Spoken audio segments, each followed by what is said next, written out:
Hi, everyone, and welcome to the first session of Self-Writing, Autotheory and Autoethnography, Paulin Hountondji, and the Critique of Realism, taught by Serubiri Moses.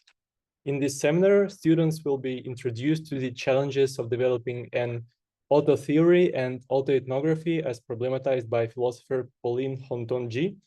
And given that we live in an age that has popularized the novel as a contemporary form of self-writing, and that much of contemporary literature deals in memoir and the artistic writing, this class will offer some radical challenges to such a practice as it relates to disciplines like ethnography, psychology, and phenomenology, and to problems and issues of writing, thinking, and speaking.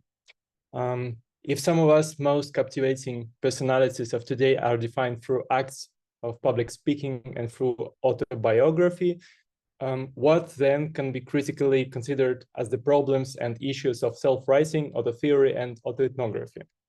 One of the most influential modern African philosophers of the three last decades, Paulin Hountondji, has created a body of work that continues to speak to our contemporary times.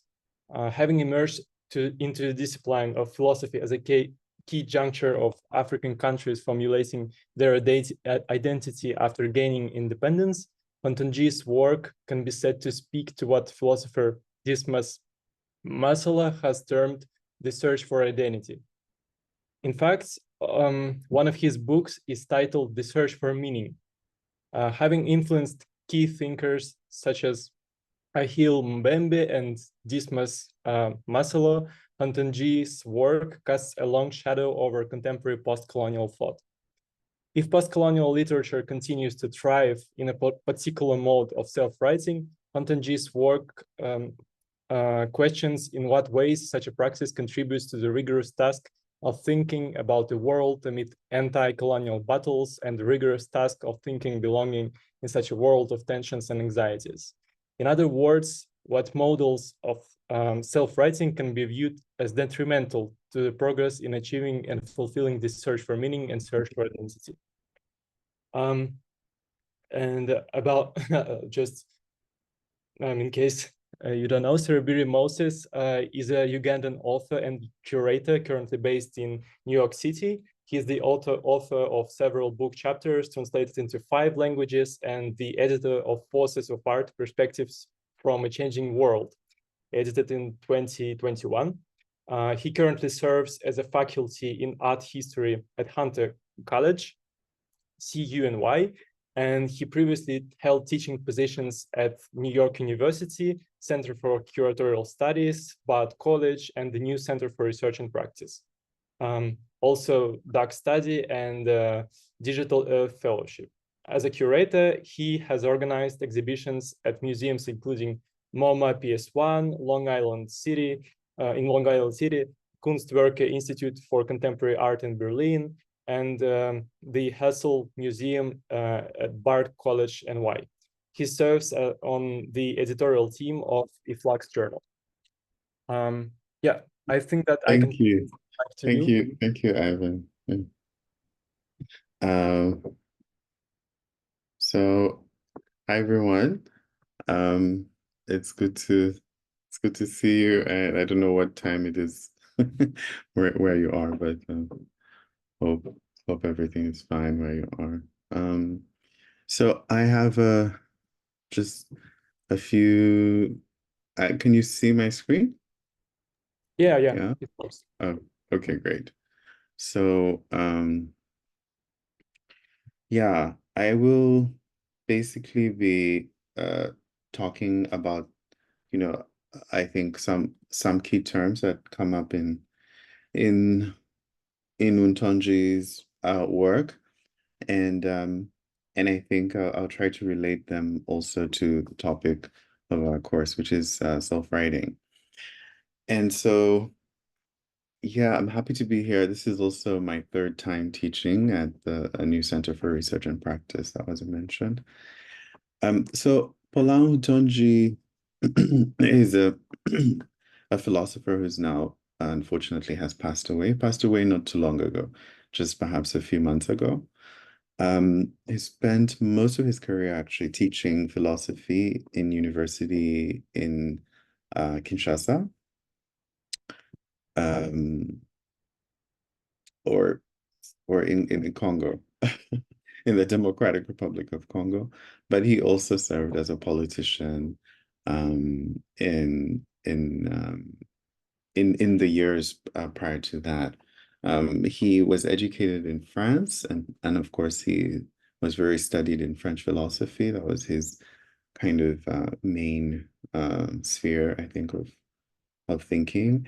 But I will see throughout this course that he's somehow at how do you call it, at the meeting point of different traditions. So a tradition of thought in Africa and a tradition of thought in the West, and how these traditions somehow meet, and also where they depart, where specifically they they um they come apart. So Hountondji is also quite a prolific thinker who wrote several articles throughout his career. So publishing in the 1970s, he had a collected volume of his articles published in, I believe it was either 77 or thereabouts, then translated into English and published as well. This is the edition I have of African Philosophy and Myth and Reality. And yeah, and I think today we read the the interview that he did with Abiola Irele, who himself is a very important writer and thinker on some of these topics, especially literature as it relates to philosophy. So what I'm going to do is I'll just start thinking with you about the term autoethnography and how it might relate to then these questions of structuralism, right? So I think that the discipline itself of ethnography is has its own history, and of course we know that um, um, you know, ethnography has somehow been critiqued. Not somehow, it has been it has been critiqued, but particularly from the 20th century. Um, and and I think that a lot of reflection about ethnography challenges its imprecision as a science. But we also have these critiques of sociology, which happened in the 19th century. So there were a lot of critiques, particularly about the imprecision and the specific problems of sociology as a discipline around the end of the 19th century as well. So it's not new in that sense. There's also the idea of referring to these disciplines and their methodologies, which predominantly include field work, as an imprecise social science, or as something that is not fully even like a social human science, but something that people do going out to do field work, interviewing people, and gathering data in that sense as something um, uh, not quite disciplinary or not quite belonging in the academy, right? So these are the problems, some of the issues I think that some of the challenges.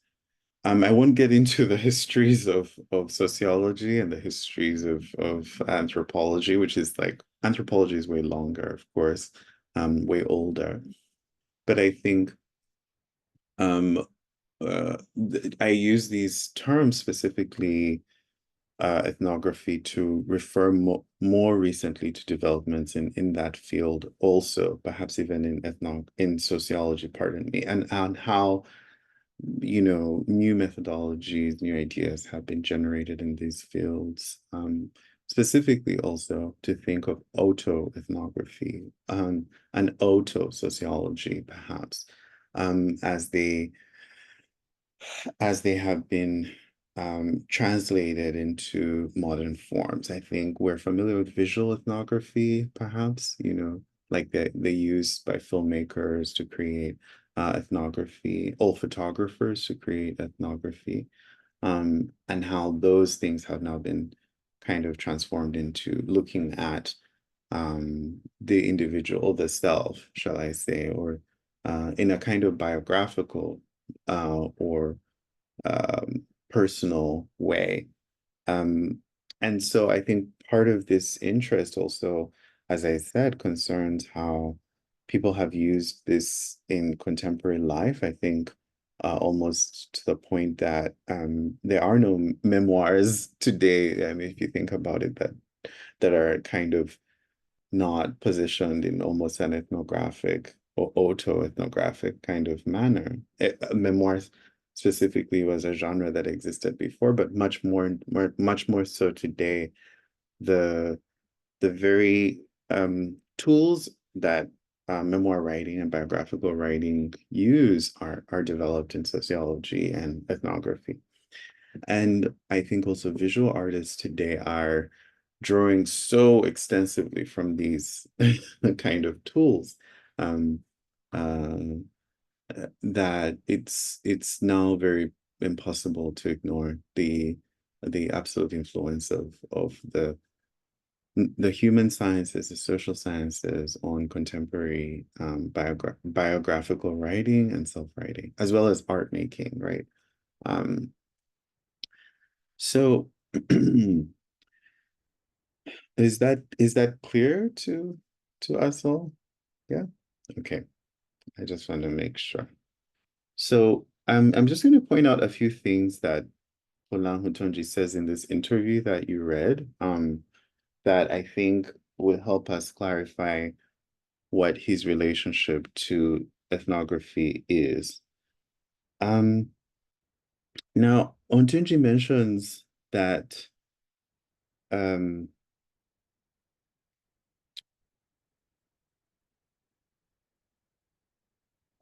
he has this statement: culture in the broad sense is the system of responses, a system of responses for theoretical and practical questions with which humankind is confronted in society. One can give this definition of culture. And the worldview is precisely the part of the system of responses that is properly theoretical. Thus, what in the well-known ethnological literature before temples, with temples, and since temples has been called African philosophy is quite simply that very system of responses. So this is kind of a complicated construction, but I want to sort of maybe try and break it down. So as I said, temples is somewhat at the margin or at the meeting or at the coming together of two different disciplines or traditions, I should say. One is the Western tradition of philosophy, in which he was trained in the French Academy, which is including things that one might call sort of modern philosophy, postmodernism, and also structuralism itself. And then on the other hand is African thought and African thought in the 20th century specifically, but also in the 19th century, and which includes people who are mostly political figures. I think these are some of the more dispersed and well-known African thinkers, various presidents like Julius Nyerere, Leopold Sedar Senghor, the philosophy of negritude, for example, African socialism, these sort of kind of more politically framed movements, and they're mostly related to anti-colonialism and decolonialism, right? So he's at the meeting point of these two things. He's somebody who I think is this sense sets very specific problems for his theorization, right? So working across different fields of thought. And what do I mean here? I think his formulation here about an ethnological literature before Tempels, who wrote that famous book, Bantu Philosophy, from 1940s, is precisely kind of using problems in one tradition and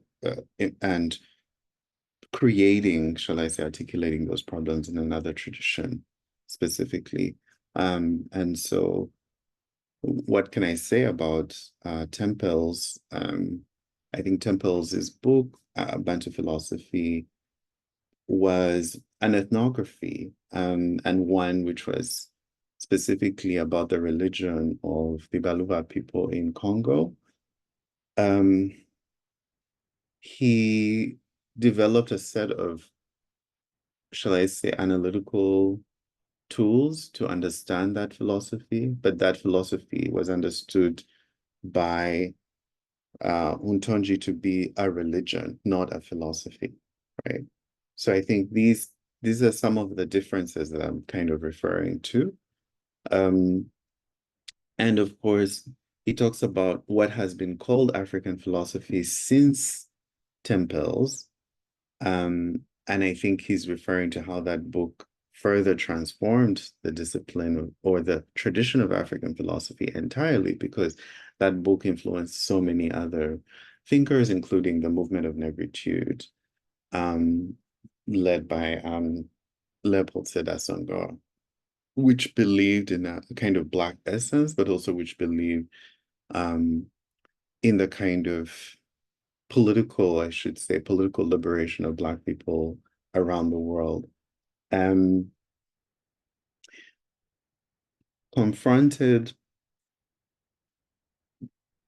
I mean, what do we do necessarily with these, how can I say, fissures in Hountondji?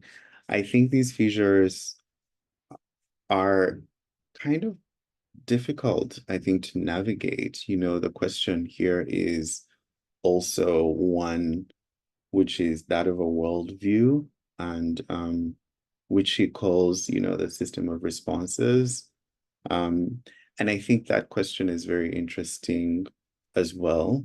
But I think Hountondji is precisely against the idea that religion is in itself going to take the place of philosophy, or a worldview is going to itself take the place of philosophy, if that makes sense. Culture is going to take the place of philosophy, right? Whereas for in the other tradition that I'm talking about, the more the tradition of African thought, these things indeed have, you know, progressed in that kind of fashion, right? Like, so there is the place of political thought and how political thought meets with things like theology, and also like Marxist ideology and Marxism, anti-colonialism and decolonialism. So there are these kind of larger, shall I say, even populist kind of movements that are very active, and they have almost taken the place of, shall I say, analytical and critical philosophy, right? So that's one. So when he looks at the idea of ethnography, I think Hountondji is specifically, shall I say, tired or exhausted with the notion that ethnography is bound up with certain forms of shall I say, religious thinking, or to, like autoethnography for our purposes would be bound up with certain ideas of religious thinking. I don't know if some of you are familiar with with what I'm talking about, or if it's confusing somehow. But basically, when we look at movements, anti-colonial movements from the early 20th century, right? These are movements which focused a lot on political liberation, right? We know about Frantz Fanon and so on and so forth. He was very influenced by the negritude movement as well as he was influenced by the Western tradition of thought, right? Now, when we think about it more from the perspective of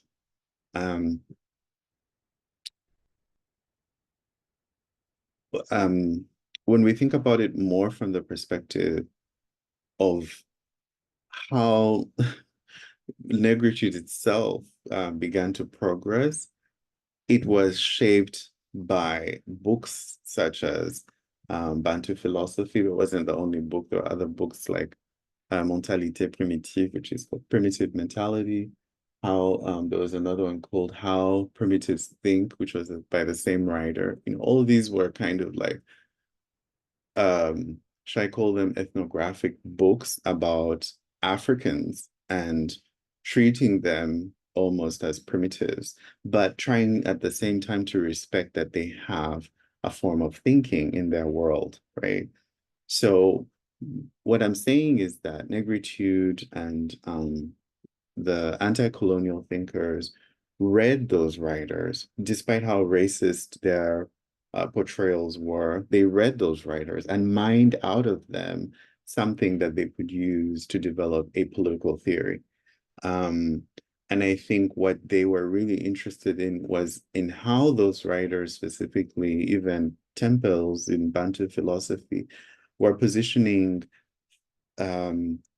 philosophical ideas in African life and African culture as singular, as unique, as fascinating, as something to go towards that was not yet really talked about in Western thought. And so this was the interest of those anti-colonial thinkers in ethnography. Then that led to people thinking more broadly about culture, right? Culture as a basis for theorizing political strategy, culture as a basis for theorizing about development, culture as a basis for theorizing about nationhood, culture as a basis for theorizing about identity. Those of us in the United States, we see it very strongly with the Black Power movement, which was also very much looking at culture as a framework for theorizing not only Black nationalism, but also various political and social strategies, right? So I don't want to make the gross claim that Hountondji is against all of that, but in some ways he is. He was very critical of that. Why was he critical of that?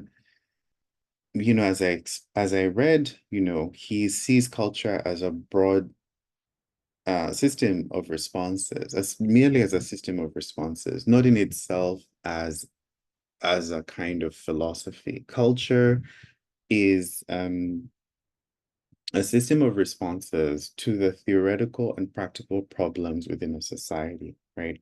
Culture does not alone constitute philosophy. But this is very, shall I say it's controversial, dare I say, because of how deeply rooted culture is in certain anti-colonial and decolonial movements, that it is impossible to extricate it from the very center of the conversation, right? And so when we're talking about an autoethnography, particularly one that is based on your identity or one that's based on your biography. A lot of autoethnographies have focused on culture specifically, right? Or they're focused on religion.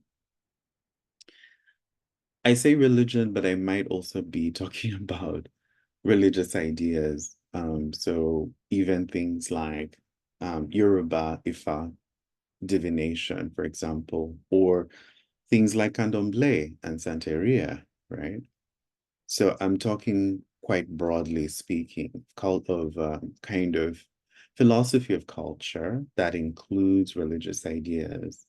Now, I don't want to say that Hountondji was against a philosophy of culture. What he was against was the generalization of certain ideas and certain worldviews, right? So he was really against the idea that African people are religious.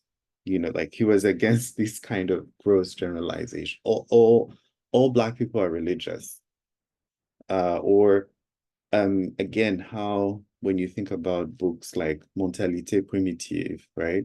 Like what is a primitive mentality, right? So he was against ethnography's tendency to use a certain specific group of data to make certain generalizations that then those generalizations, right, could inevitably define a whole culture. Could then that he was even more suspicious of the fact that once those generalizations had defined culture, that then what would be known as Black culture or what would be known as African culture would take the place of serious philosophy, of rigorous thinking.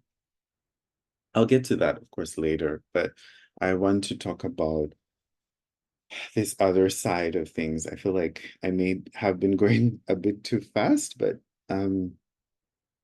so we're aware that Hountondji is coming from a background of the Western tradition of thought, as I said, French philosophy from the academy from like precisely late 19 or even earlier, right? Like let's talk about continental philosophy in general and the kind of African thought, the tradition of African thought, which is one that is kind of more generally inspired in a political fashion, you know, different liberation movements, Pan-African movements, anti-colonial movements, etc., right? And we're also aware that this presents problems for him because he's conceptualizing problems across fields, because he's conceptualizing problems which may not necessarily be easy to answer in one field, problems which may not translate in different fields of thought. And I think he's also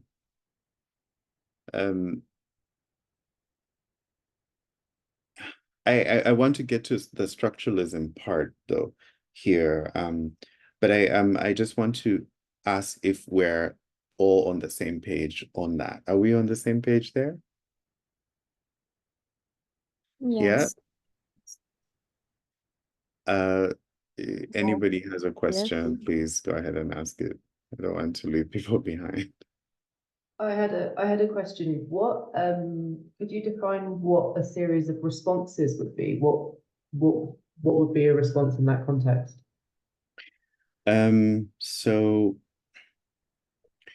he says that culture is a system of responses. He's thinking about it, a system of responses for theoretical and practical questions within which humankind is confronted in society, right? Culture is a system of responses. That means he is already looking at it as a system. Culture is a system, period, right? Like, so he's looking at the construction of culture as a system. He is a structuralist. Well, he's using a structuralist method to say that there is a structure here. Culture is this thing that human beings participate in and into which they respond with theoretical questions, with practical questions about the nature of their life and their society. Okay.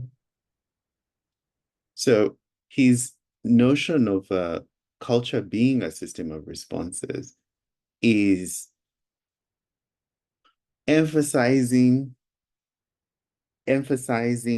the fact that in itself, it's not an autonomous thing, right? Like it's not something that is either a method or you know, it's not a discipline. It is a set of responses, human responses, right, to urgent questions that are practical and theoretical as they apply to the society at large. So it's like a big series of chain reactions that ultimately takes us away further and further from pure thought, or like philosophy in its purest form. Well, I think that he is not claiming that, again, I don't want to make the claim that he's against philosophy of culture, because there is such a thing as philosophy of culture, as there is such a thing as philosophy of science. And some people talk about the culture of science and science inevitably as a culture, right? So he's not against the formulation that culture could possibly be part of philosophy. No, he's not against that. What he's really against is the absolute generalization that culture take the place of disciplines such as philosophy. He's absolutely against that. He wants us to take seriously that philosophy is its own kind of discipline, philosophical reflection with rigor, with certain protocols, right? Certain kind of thinking. And he wants us to take seriously that no matter how much informed we are by culture, by religion, by our identity, by ethnography, by whatever else it is, that there is still a place for philosophy and philosophical reflection that is needed and necessary. Yeah. Any other questions before we proceed?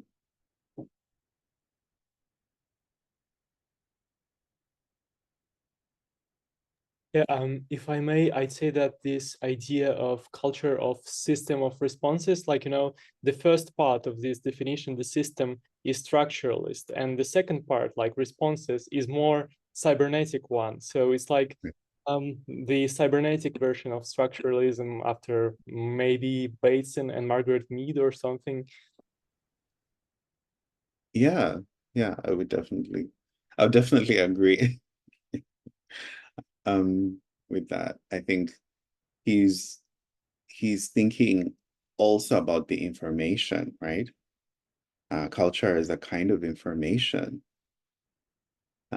Culture is a kind of media, right? And so, but then we see also that then what autoethnography fulfills is that art and media, I mean, including writing in that, takes the place, right? Or more generally, becomes the place for culture, becomes the place for for how can I say, worldviews, philosophical thinking, what we consolidate as the project of identity, the problems of finding oneself and one's identity, are all resolved in this what do you call it? This set of information, this group of data, shall I call it, right? And set of responses, right? It is a kind of information theory, I should say, absolutely. It is, because it sort of provides a basis for us to see how the production of information takes the place of serious thinking about certain problems. And because we have that information, because that information is constantly being generated, right? If you look at social media, for example, and how certain information is being put out on social media by individuals who are producers or creators or whatever, I think often that can take the place of people gathering together, thinking together seriously about certain serious problems and issues, and rather are willing to accept, right? The self-presentation, the self-generation, right? That those sort of avatars, right, of identity, I want to call it that, that are actually produced and projected. And so in a kind of Freudian sense, this stream of information, if I want to call it that, like to use that Jamesian term, this stream of information becomes the mirror, right, for a lot of people, as opposed to themselves doing the work of actually asking difficult questions. Right. Any other questions before I go on to structuralism?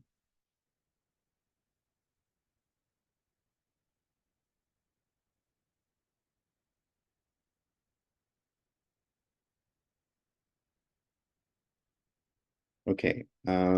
Okay. So the idea of structuralism, as I said, also has a history. It is something in Western philosophy, specifically continental philosophy.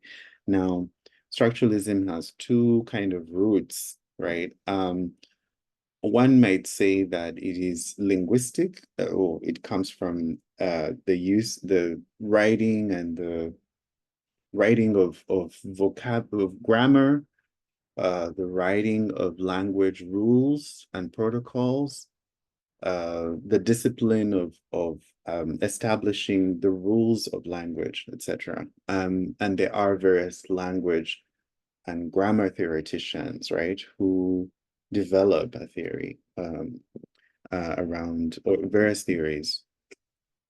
And one might say also that structuralism then also comes from a kind of ethnography that is less preoccupied with the linguistic and more preoccupied with the kind of development of sociology into a more, how do you say, contact-based thinking. So an expansion of field work to the point that one is actively using that data, those streams of responses, whatever it's called, to actively theorize about society and the life. So that version of ethnography is a kind of extension of sociology. It's an extension of sociological thinking, whether the philosophical sociology or the kind of more data-oriented sociology. So I'm not naming the kind of founders of structuralism, but these people are coming from the Western Academy, specifically in places like France and Germany, and they are following long-established traditions of anthropology, of psychology, of theoretical and critical thinking, and they are expanding that into then newer realms, right? So structuralism kind of emerges from that, and it is something that it develops specifically also, shall I say, more formally as a kind of discipline in France. Although, as I said, it exists in other European countries, and then it becomes this kind of form of addressing problems in the world, cultural problems specifically, right? So I think this is one of the questions of when we talk about Hountondji, what we need to know. His critique of ethnography is also a critique of, shall I say, it's a critique of culture. How culture takes over the place of so many things, even in the academy, right? The power that culture is ascribed in the place of study, in the place of disciplines, in the place of philosophizing about the world is enormous, right? So he's pointing that out, right? So, you know, what I was talking about earlier is when certain linguists were coming up with their ideas, or shall I say, theorizations about language, they started to theorize very actively about then, right, this data, this information, right, and this media, writing, writing, you know. So they start to theorize more broadly, like completely outside of the question of like grammar. They're theorizing now what is writing, you know, like you're theorizing for everyone, right? You're setting the precedents for us all, not just for a group of linguists thinking about grammar. No, you're now telling all of us, what writing is specifically, right? And so this is, and also why it's because, you know, language is something that becomes also very important and very charged because of these same questions of the expansion of language, the use of language, the kind of dominance and what you call it, epistemic dominance of certain languages, right? So these are questions of our time, of our era, of our moment, you know, questions of learning, questions of education, right? The expansion itself of the academy. These are all questions that include, I think, all of us in some way, capacity or form. But that's where structuralism sort of lies. It lies at that kind of juncture, theorizing language and theorizing society. And it kind of expands out of that to create very polemical theses, right? So when I think about what is the system, and so one of the most kind of rigorous structuralists, I think, is Michel Foucault. People refer to him a lot, you know, theorizing about systems like, you know, the prison, the mental asylum. But as I said, you know, on a simple level, it's just a grammar book, right? On a very basic level, a system is a grammar book, a system of language, right? What are the rules of grammar? That is just at a very basic level, those are some of the fundamental starting points. Or a system of society. What is a system of governance? What is a system of government? How does a government work? How do people organize themselves, right? This is some of the very basic way. We don't even have to get into what is the prison. We just have to say it in this kind of simple way, right? How do people organize themselves? That is a system. And so this kind of structuralism became increasingly fascinated with making sense of cultures, particularly non-Western cultures, non-European cultures. And that's how we begin to see that contact and transition, right? So that focus of structuralists on Africa and Brazil, for example, becomes the root, the basis for them to, or in Europe, it's like the focus on non-Western Europe, right? So in Eastern Europe. So you have Western linguists studying Eastern Europe, right? And that's the kind of beginning of that as well, right? I don't want to be a generalist here, but I should say that those linguists were not thinking of the problems of doing that kind of work. Or when you say those ethnographers were not thinking of what kind of problems emerge here, they were just doing their work, right? And then later on, once their ideas have been projected into the world, then we can see the repercussions of their ideas, right? But at that early stage, I think that's merely what it is. A kind of structuralist linguist, a structuralist ethnography, a structuralist sociology, right? Like that is rooted in this very close study of people, their culture, their language, how they organize themselves, and is naming it as such, as a system, as rules, forms, etc.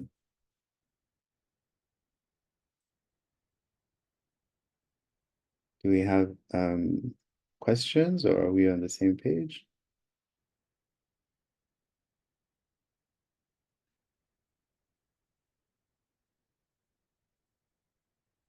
Please ask questions if you feel lost. I really don't want us to go ahead if you feel lost. I mean, I'd love to answer as many questions as possible if you.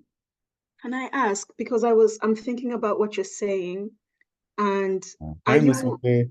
Hey, Moses, nice to see you. I'm thinking about the structuralism, the theories of structuralism, and this understanding of like it's ethnographic in a sense of like data collection and then like data organization, and then like, you know, showing you that this is how these people organize their data over a given period of time. Are you saying that this studying and this presenting creates a stagnancy in how people understand themselves, right? In how a given community then starts to see themselves, that it's no longer self-generated? Because now I'm like contrasting it with this culture as a system of responses, right? And if culture is a system of responses that is like in continual transformation, right? Yeah. And then we have the structuralists who have kind of like almost cut out a piece of time under studying that and pulling it out of its context. Is this the problematized theories or rules that get produced? Is this where the glitch is within structuralism?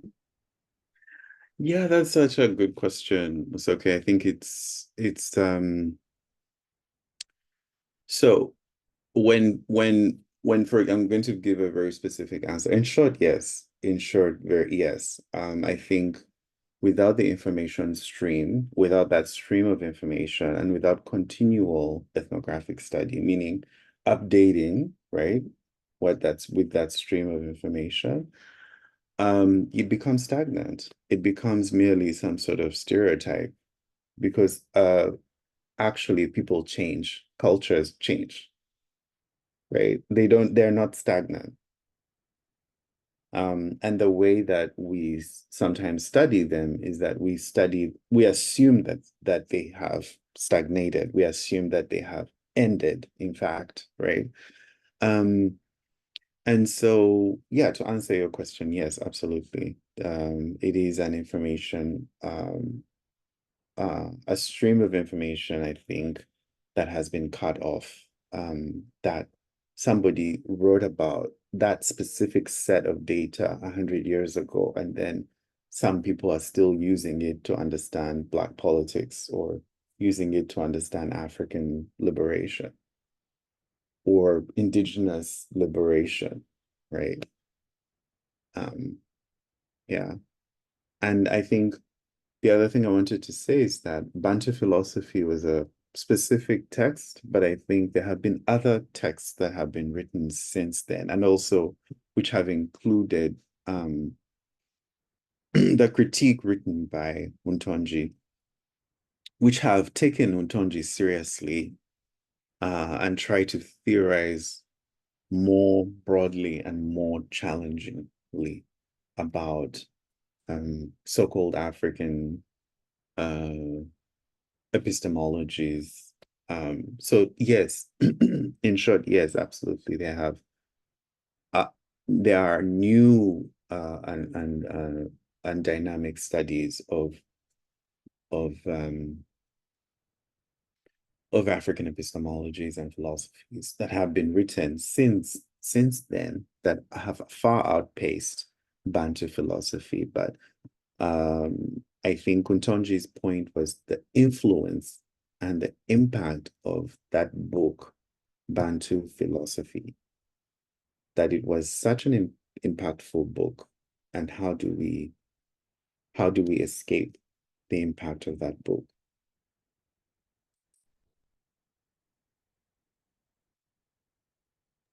Thank you. Any other questions? Someone else had a question? This is not as much of a clarification as much as there is something that has been bothering me, which is this relationship between religion, I mean, this divorcing of religion and philosophy. Because in the Western tradition, when we go back, there is this, the precursor to modern philosophy would be theology and like its hermeneutics. And so there is a very clear line over there. And I think like with structuralism, Derrida like very much like talks about how all these things we have to start considering it because we kind of like stop thinking about there being a divine origin. So that's the quest, like the structuralism emerge from that point of realizing that there is no origin, or is it philosophy that is that kind of the break from that break from pre-modern to modern thought, and is that where like philosophy as like a discipline emerges? And because then there's like a lot of stuff that we kind of like, it's not just African philosophy, but like Yes. Indian and Chinese Yeah. philosophy. A lot of these things are tied to religion, the same way that uh Western philosophical traditions is tied to religion. So I'm just like a little confused as to where we kind of like divorce these concepts. Well, I think you've kind of answered your own question. And I just want to say that, yes, I totally agree with you, especially about what you're saying about Derrida, and how Derrida is thinking about specifically the question of philosophy, and also what he's thinking about structuralism itself. But I want to say that, yeah, I mean, in short, you're answering the question because, yes, other traditions of thought have always included this theological part, right? Or religious part. And those traditions continue to do so regardless, right, of what has happened in the modern philosophical period, right? But what happened in the Western tradition of thought is that, pace Hegel, pace Kant, pace, I would say pace Hegel, but also pace Descartes, right? It starts to be transformed into this other thing. So a phenomenology, a psychology, like a Cartesian method, right? So it is still there is still some sort of theological something there, but it is now transformed into phenomenology, um, psychoanalysis, or not really psychoanalysis, analytic theory, right? And Cartesianism, right? And so people look at those specific developments in philosophy, and then they forget that that Hegel was very much, was he though? I think he was I think he was a Christian, but he was also very rooted in that kind of Christian tradition. And so was Descartes. I mean, I think when you read Discourse and Method, you can see the dedications and everything, what he's talking about as regard to God. So yes, I should say Western philosophy was coming from this specific grounding. I think even when you look at Greek, sort of like Greek Roman, the kind of Aristotle and Plato and, these kind of, they are also rooted in similar kind of theological concepts and principles. I don't want to generalize about them, but yes, they are also engaging with that. And as you say, Indian philosophy uh, also, has this kind of rootedness in Sanskrit literature and Sanskrit writing, and the various sacred texts, etc., as does Buddhist philosophy that we see in Japan and South Korea and other places, right? Rooted in these kind of sacred texts. But I think what you're also pointing out to, and is helping me see perhaps something with the modern period, and I'm talking about here, not the 1500s, or sorry, not the 1400s. I'm talking about the 19th and 20th century, right? Proper, right? So with this period comes something else that perhaps in the West there becomes this proper idea of a real secularizing of thought. And I don't know where specifically it happens. I don't know if it happens during the French Revolution or after or wherever, but there is something that happens where thought and specifically academic disciplines become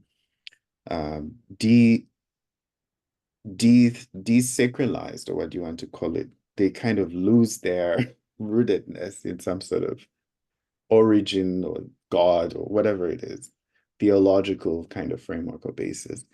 And a history a historian of philosophy, I think, would be more precise than what I'm saying. But I just want to respond to say that, yes, that is the basis on which people like Levi Bruhl, who wrote Mentalité Primitive or Primitive Mentalities, was coming from. Let's go to primitive societies where they still have a very rootedness in a certain kind of sacredness and spirituality and theology, and find the theology,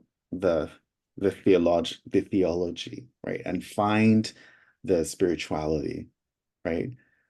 And find the origin. In fact, they were fascinated with origin stories. This is kind of what you see repeatedly in ethnography of the 19th and 20th century. You find this absolute obsession with origin stories, which are subscribed to relate to God, right? Or divinities, every single, or God specifically, deities. Every single origin story is kind of subscribed to a certain deity or group of deities. So yeah, absolutely. And I think the crisis of meaning or the search for meaning at large in Europe, I think, even before the First World War and after the First World War, also has something to do with this separation of the church and the state, but also of theological principles with academic ideas and academic life, right? And so, yeah, I definitely agree with your point there. Okay, so just as a follow-up, now going to Hountondji and his notion that we need to kind of like it's only when we consciously engage in philosophy that you kind of create philosophical works.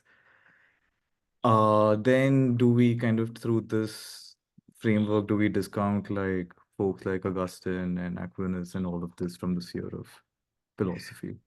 Yeah, so again, like, I think Hountondji can defend himself, but I think, I think I'm also not entirely sure that that's what he was saying, right? Like, I don't think that he was discounting, Saint Augustine and Thomas Aquinas and, major thinkers, right? I don't think he was doing that. I think he was proposing something that was already happening specifically in his context, meaning in West Africa. And he was seeing how thought and the academy had been taken over by certain kind of Marxist, ideological and anti-colonial kind of positions, which were very, very rooted in these kind of, shall I say, outdated ideas of what exactly African religion and African culture is, and kind of promoting them at large, right, in that space. He was concerned about the state of academic life. He was concerned about the state of writing specifically. But of course, those concerns were already there in Western thought, right? Because, Derrida, I mean, talks about that. Barthes, writes about that. But also before that, these kind of structuralists were thinking about that. They were literally thinking about what is grammar, what is writing, right?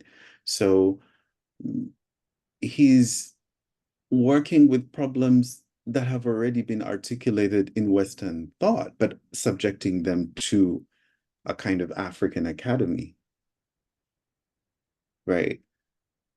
Whether the African academy can distance itself from religion is one thing, right? I think is impossible, but he's asking whoever is in that academy to take seriously philosophical reflection and rigor, which is what he's specifically arguing for. Yeah.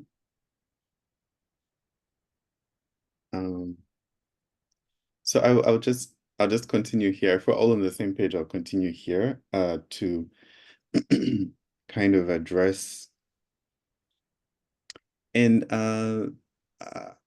Ivan, I don't know when the presentations were going to be, but I think I wanted to continue for about 30 minutes and then we move on to presentations. I think that the presentations are not ready for today since we've... Okay, great. That's fine. Thank you. Sure. So again, so we brought up Jacques Derrida, so we have to talk about this, who is this person, Jacques Derrida. Just want to stop sharing here and then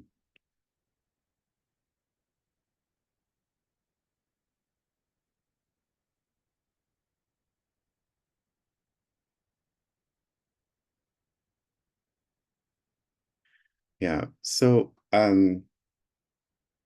again, I think Hountondji sort of specifically says that philosophy is being confused with religion, it's being confused with ideology, it's being confused with the worldview, it's being confused with culture, and we need a rigorous philosophy if we are to deal with the problems of forming an identity, right? He doesn't think that religion is enough to have or form an identity. He doesn't think that culture is enough to have or to form an identity. We need philosophical reflection in order to rigorously think what kind of identity and to form that kind of identity, right? So then there comes another issue, which is that of the worldview, and also another issue, which is about rigor and philosophical, like how rigorous is rigor? What does he mean by rigor specifically, and how rigorous do we have to be in order to be philosophical in our thinking, right? So this is kind of what he's also interested in. But in order to sort of answer that, I want to go to think a little bit about with Jacques Derrida. So Derrida is somebody who is actually critiquing structuralism. So he's on the same wavelength as Hountondji. They share that in common. And if you saw in the interview, he actually says Derrida would not have a problem with rigor because Derrida is in search of a rigor, right? But I think there is a question here about the critique of a critique of structuralism. So what do I mean by that? So Hountondji is critiquing Bantu philosophy, this book by a priest, right? Father Temples. Derrida is critiquing a set of linguists, right? Who have written about language, etc. And perhaps Derrida's idea of critique is not criticism as such. I think Derrida's idea of critique, and of course he's also critiquing Michel Foucault. His idea of criticism is not just pointing out the wrongs, etc., flaws. No, his idea of criticism is to develop then a new philosophy that can somehow outpace the impact and the tone and the ambition of structuralism, right? So to establish a new philosophy, right? That's Derrida's kind of way of responding.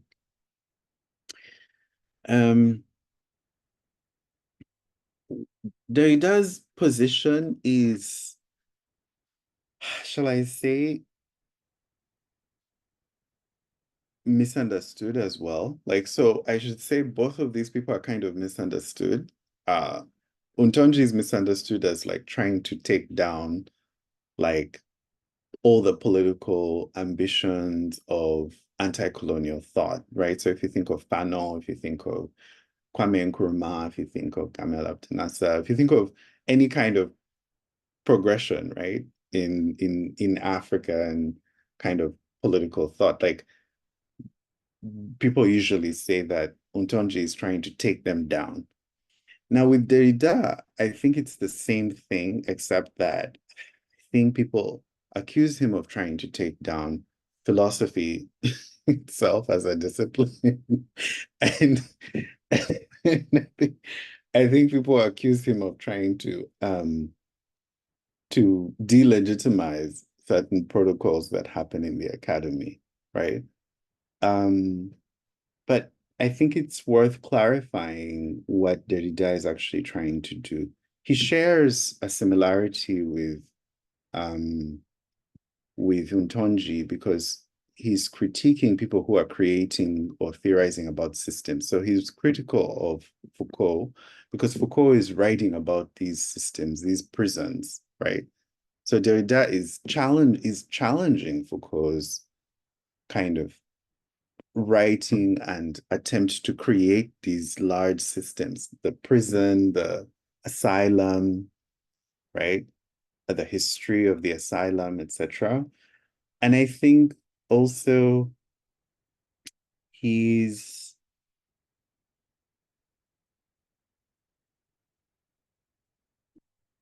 I think if you saw from that text, I think Derrida is also interested in he's interested, as somebody pointed out earlier, I think it was actually Jones, I don't know if that's your name, John? Yeah. So that he's interested in us returning to something that is spiritual, right? Like, how can we go back to something in philosophy that is kind of spiritual, a kind of metaphysical aspect? And of course, this is to simplify, but what he really says is he's interested in catastrophe, right? So when people talk about him, they like to say he's interested in destruction, right? Or deconstruction. But he's interested in catastrophe. He really is. Like, he's interested in, like, what does it mean for catastrophe for us to encounter catastrophe? What does it mean for catastrophe not only to be a metaphor, but something that's happening, right, in our world, but also in our thinking, in the whatever various places that we are? Where is the place for catastrophe? And I think that that is a very interesting kind of position, because of course he's really challenging the conviction and certitude that a lot of structuralists, not only structuralists, but other philosophers had before the Second World War, to kind of theorize in this way that everything, that that everything is knowable, and also to be completely and absolutely sure, right? And in some ways, I think his idea of catastrophe and thinking about catastrophe, right, is also very much haunted by Heidegger, Martin Heidegger, the German philosopher, who is also thinking in terms of absolute, so total kind of conditions, right? So I think there is something about what Jacques Derrida proposes that is useful for us in thinking about, quote, systems of African thought, or, right, systems of Indian thought, systems of Asian thought, because I think he says when we turn them into systems, we deprive them, we produce this skeleton, right? There is something that is then kind of dried out of them, right? And they remain only these kind of ghosts of themselves. So they are hollowed out by the process of explaining what African religions are, what Asian religions are, what native or indigenous religions are. We hollow them out. We remove, we hew, we're kind of like hollowing them out of their own kind of sense of spiritual being, right? We are emptying them of something, of an essence. And he says that in that new city that is being built in structuralism, that it is perpetually haunted by the ghosts of whatever was there before. So when people are telling us about what the primitive mentalities are, and how natives think. Now, of course, we talk about this in terms of ecology, right? The ecological discourse and the what is it called? Yes, that environmental discourse. When we talk about how forests think, right? How nature thinks, right? So somehow we're hollowing out what exactly is the essence of whatever that is. And that which we are producing, the systems which are produced, then always have the ghost of whatever is there. So let me be more clear about this so that I kind of help you with it, right? So just to repeat, Derrida he says that structuralism, which has these kind of linguistic and ethnographic origins, it explains away the essence of something.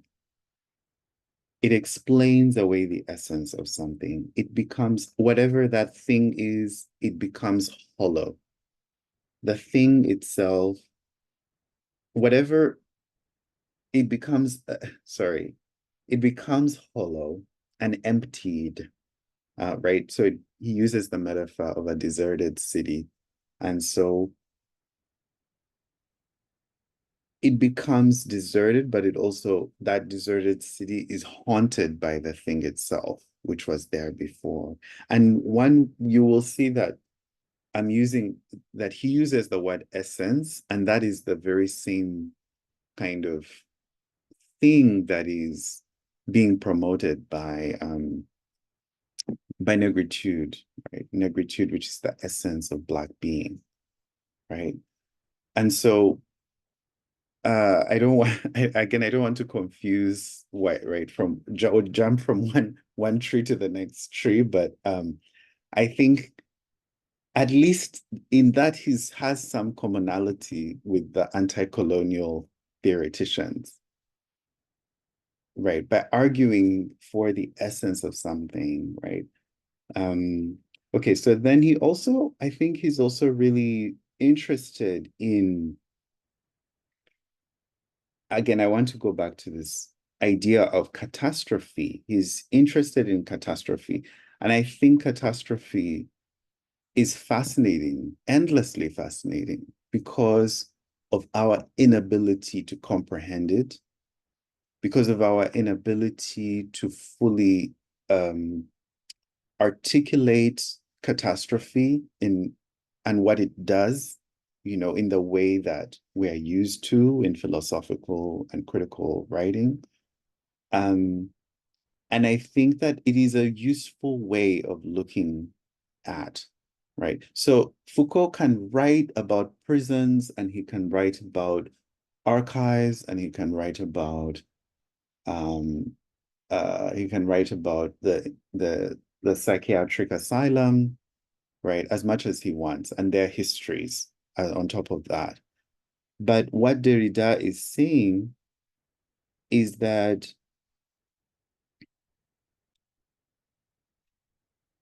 not only is whatever Foucault is writing haunted, like those archives are then haunted by something, but he's also saying that it's deserted, whatever he comes up with is deserted of a certain essence, right? It's emptied of a certain essence. And then on top of that, I think our understanding of archives may not fully help us grapple with the problem of catastrophe. And as you know, the 20th century and the 19th century was full of catastrophes. I think now we're going to the 21st century, and we are still grappling with new catastrophes that are happening, right? So he's saying that these archives are not helping us answer the question of catastrophe, right? Like, what is catastrophe, right? The archives are not helping us do that.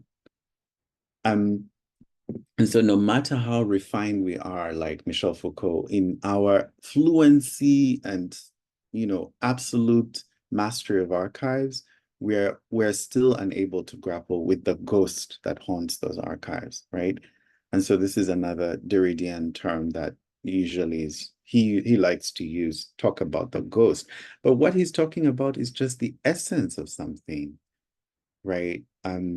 So when people are practicing religion, this goes back to Musoke, your point earlier that you made. When people are developing culture and constantly developing new innovations and constantly producing new forms, new styles of expression, etc., that in itself is not stagnant, right? It continues to progress. But when you sort of like create a structuralist understanding of whatever that culture is at a certain moment, you sort of do not, of course, take account of what happens after. You cannot predict the future of that culture and how it's going to evolve, right? So that's what Derrida is also talking about, in the sense that it is hollowed out of the essence of whatever that culture is. When you describe it as oh, this is this system that is just there, right? It's just this system. It becomes this sort of like framework for you to understand what has happened, of course, in the past, but at the same time, whatever essence of that culture is depleted from those descriptions. I should say explanations as opposed to descriptions, because I think there is also a sensitivity there as about what is the function of philosophy, to describe or to explain.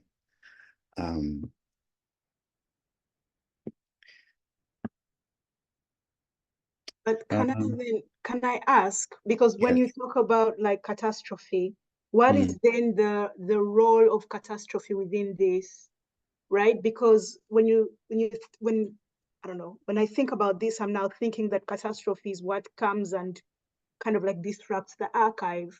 We must almost like reorganize again, right? But what role does it then play in Derrida's thinking through this, how do I say, this like beyond structuralism endeavor? I mean, I think that Derrida is also someone who I feel like I wish Derrida and Hountondji were still alive so that they could take these questions. I'm not equipped to answer on their behalf. But I think that by pointing us to our failure to understand catastrophe, he's also pointing out how catastrophe affects our daily practices as researchers, as artists, as scholars, as academics, as people who are doing rigorous study, right? So Derrida is pointing out that, yes, you may be in the archive studying, right? But the fact of catastrophe will always come to you still and find you there, right? In the archive, wherever you are, right? So I think that is his, in a sense, one of his points. We cannot escape catastrophe, right? Like, I think catastrophe is, yes, it's destructive, but his point is not merely to destroy. So some people misunderstand Derrida to say that, oh, his point is to destroy the protocols of modern philosophy, to destroy philosophy. No, I don't think he's necessarily a destructive person. I don't think he's out to destroy anything. He's saying, can we deal with the idea of destruction? Can we deal with the idea of catastrophe? Like, can we engage with it, right? And that means that we have to recognize that these cities that we're building out of philosophy or out of our understanding of the world, those cities are empty of something that is continually haunting it. And that thing that haunts it may also be catastrophe itself, right? So it may be that catastrophe is affecting us on a level that it's impossible, right, for us to even still carry out whatever we have to do in order, but we see it, right? We see it also. I mean, we see it in whatever catastrophes that are happening now, right? In the wars, in the crisis. I mean, in the United States right now, I think people are most worried that Biden is going to become the next, sorry, Trump is going to come back as for his second term in office. And I think preparing themselves for that as could be, and to understand that it might also signify and represent catastrophe, right? So there's a lot of anxiety around that. But I think this is just what he's pointing out. Knowledge is very sure until it has to contend then with catastrophe, and then it's not so sure anymore, right? And I say knowledge in the academic sense of it, like knowledge that has been proved, tested, you know, researched, whatever it is, like that kind of knowledge. It's very sure until it has to contend with catastrophe, right? And so that's why he's arguing for the deconstruction, the deconstructive. And really the word that he's interested in is destruction. That's the word he's really interested in. But deconstruction sounds better to people, right? Okay, so now moving on to, are we on the same page here, or are people still confused about what Derrida is doing and what Hountondji is doing? Jones, are you still confused? No, I don't think so. But I was wondering if you could give us the usage of the term catastrophe. Like, if you could just expound on that a little further, because I'm still, Right. yeah. Yeah. What I can do is maybe I can because I think there are some more contemporary usages of this term. For example, I think Sylvia Winter uses the term catastrophe as well. Now, I would want to just go and refresh myself on the contemporary usage of that term, because I think it's actually a very interesting term, and compare it somehow with how Derrida is using it. But basically what I mean here is the kind of inevitable, what do you say, the inevitable failure of academic discipline, academic study to understand the world and the events of the world as they are unfolding, or to understand society, or to understand people and how people are unfolding, right? And I think what it is, in some way, what it has been, is that Derrida's challenge to structuralism is a challenge to things like sociology, right? And even things like anthropology, right? Because these things, depending on them being structured as these information theories, where streams of data, forms of consciousness are like at the center and being used constantly to help us navigate what the meaning of the world is, or meaning of society is, or meaning of government is, or meaning of whatever is, expression. He's saying there is a limit to that. And the limit of whatever that is that it lies in that destruction, that destructive mechanism. That destructive mechanism. And I think the idea of the deserted city is a really helpful metaphor, because you can imagine that, Hegel and Kant and, like, okay, let's say Hegel is building a city, or he's building a kind of anthropological city, or let's say his phenomenology of spirit. He's building a brilliant phenomenology to navigate a kind of spirit. Kant is also building his anthropology, right, to navigate consciousness. Let's think about how brilliant those cities are, right? These are brilliantly built cities, right? Academically speaking.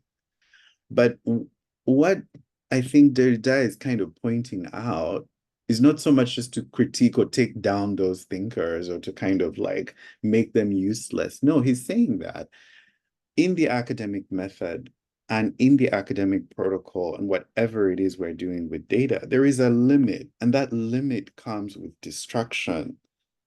That limit comes with catastrophe. And what he's talking about is then that city becomes deserted. In his words, it becomes a deserted city, right? Deserted meaning that it is emptied of it, the essence of whatever it is that was there before.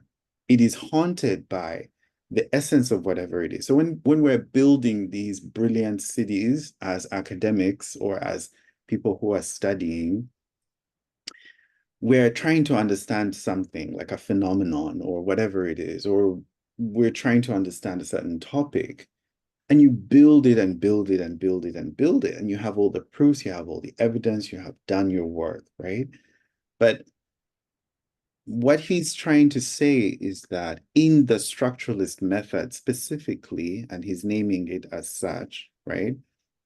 Whatever it claims to study haunts it, because in the end, this whatever is created is emptied of the essence of whatever that is, and which is what we were talking about. That essence is coming from somewhere else. Like that essence is coming from, shall I say, something more close to divinity or spirituality, or the kind of the thing that is not material, the thing that is superfluous, right? That is not easy to understand. For example, Derrida likes to say that, well, I don't know if he likes to say, I think Derrida says at some point that writing comes from a place where the writer doesn't know what is going to be written. I think it's in this text that I assigned, actually, like for today. He talks about how writing just comes. We don't know where it comes from. It just, like the writer doesn't know where the writing is coming from. It's just coming, right? And so he's trying to account for something that is destructive, which for him maybe is something also related to the origin, right? It's something related to certain phenomena, like events or phenomenon that we don't fully understand. So yeah, it's a challenge to how we, not only how we think, but how we act, how we study, and how we make sense of the world, right? Like this is Derrida's, he's not aiming to destroy the academy. I don't think he wants us all to just pack up and go home. I think he's like really interested in how we think and how in the process of our thinking, we can take into account these things which are what he feels is the essence, right? Yeah. And I think this is very related to Hountondji, because I think Hountondji is really, I think, very interested in I think he's very interested in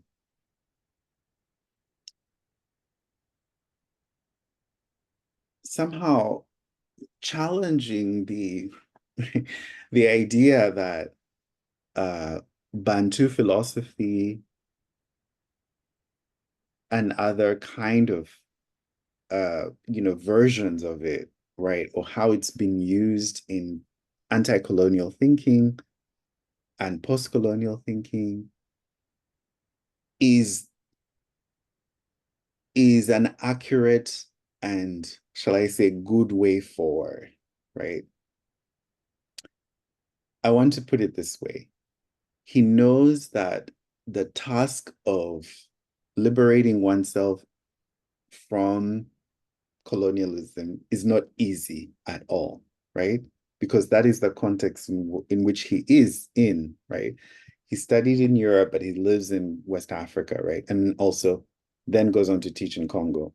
But the thing is that he's saying that merely citing Bantu philosophy is not going to help you deal with the problems of African independence, liberation, but also building an identity after colonization.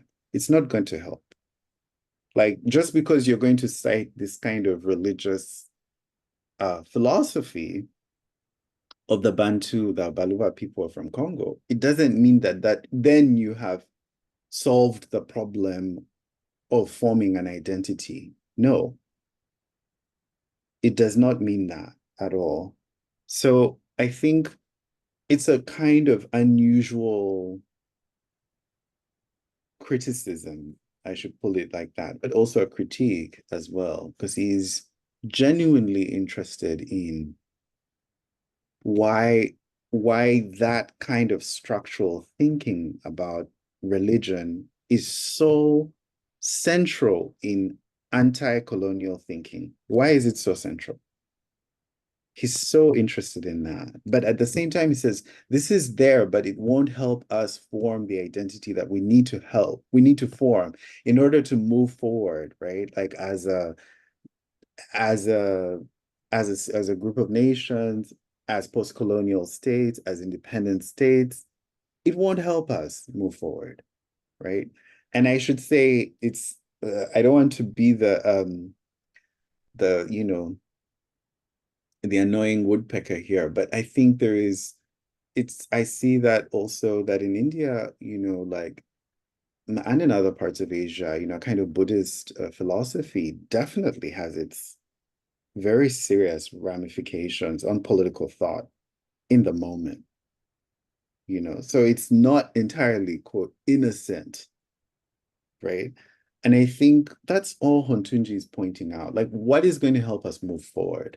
How are we going to move from point A to point B, right? We can't just be citing these anthropological texts and ethnographic texts, in fact, right? And so his challenge to self-writing, his challenge to his challenge to a contemporary sociology of our world, or his world specifically, because it's a kind of African world,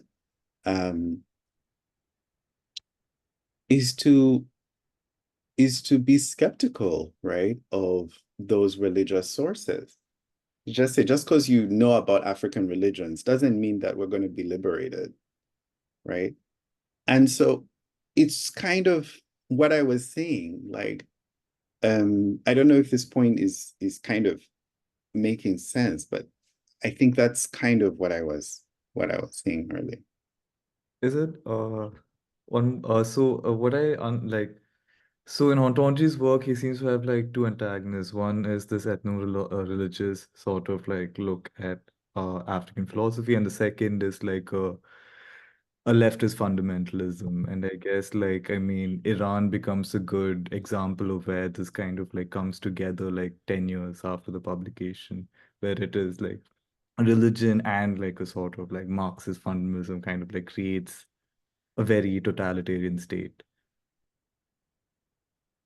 Yeah, Like, he was totally aware of that. He was seeing it because he was critiquing Kwame Nkrumah, who was the president of Ghana, and he saw what Nkrumah did. He created a totally dictatorial state. He literally writes about that in his book, right? He devotes a whole chapter to Kwame Nkrumah and his philosophy called conscientism, which is also inspired, fine, it's a Marxist, leftist, radical leftist philosophy, but it is inspired by this religious African thought, right? This kind of ethnography, what you call it. And it's also about culture as a form of development, culture as the proposal to develop. But he sees what that regime does, and he knows absolutely that this is not good. He knows that this is not good.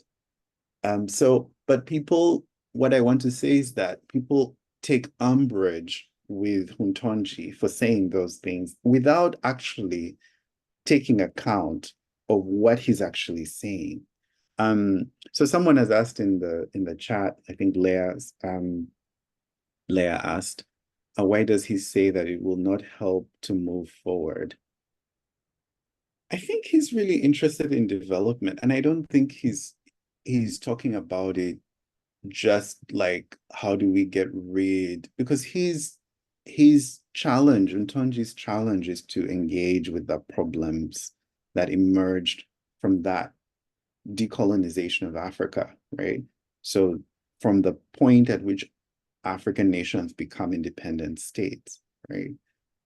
And I think his challenge at that point and after, right, is the stability of these nation states. I mean, he himself volunteers in this regard. He becomes a politician later on to also contribute to those struggles, right?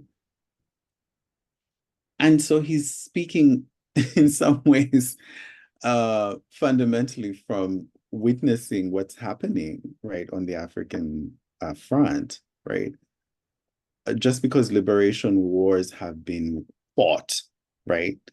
Just because negritude has asserted the supremacy of Black being over white being does not mean that we are moving forward, right? So he's taking for granted, this is kind of what I'm saying, that what the ethnography allows these anti-colonial thinkers to do is to use either Black being, Blackness, or African culture to make claims about the future of Africa, right?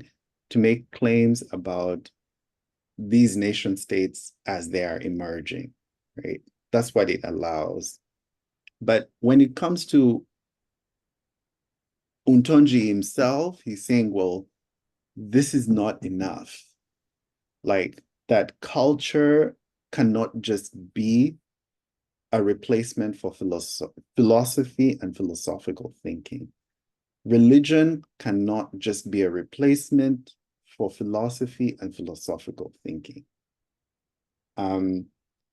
He's taking these to task, and I should say that yeah, rightfully so, because I think when people do ethnography, they assume again that things have stopped, that things are static, that we understand, right? But no, like, you have to continue in the stream.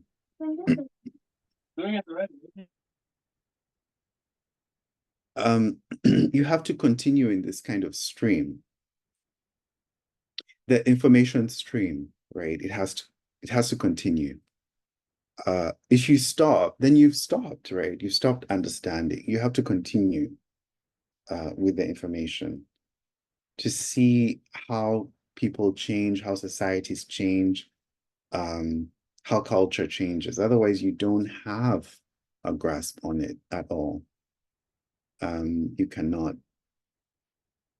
grasp it at all.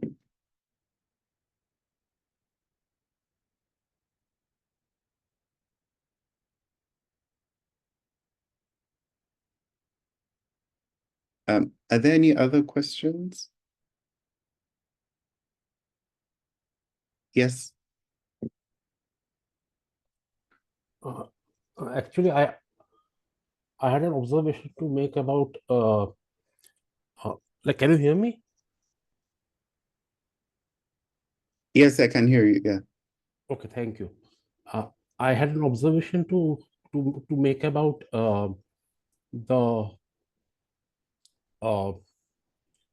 the essence, as Derrida is talking about, and what Hountondji is also saying about.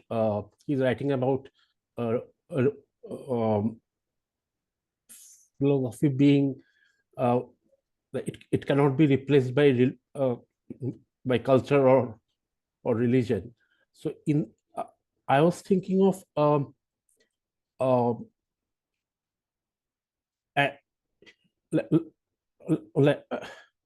what Hountondji is also saying about change, that cultures change, and one cannot just study a slice of the past and say that is the and declare it to be a contemporary aspect of that culture. And also my observation is also about what you said about the the hauntings in the archives. And the observation is basically that it's about the nation state. The nation state itself is a Western construct that has been it's largely a Western construct that has been imposed on the erstwhile colonies. Now, this is a kind of enframing that Heidegger talks about. It's a mechanical enframing that systematizes people and their way of lives. So this kind of enframing is more of a mechanical systematization instead of the enchanted lived experiences or the essence as Derrida talks about. So this I was thinking that if one is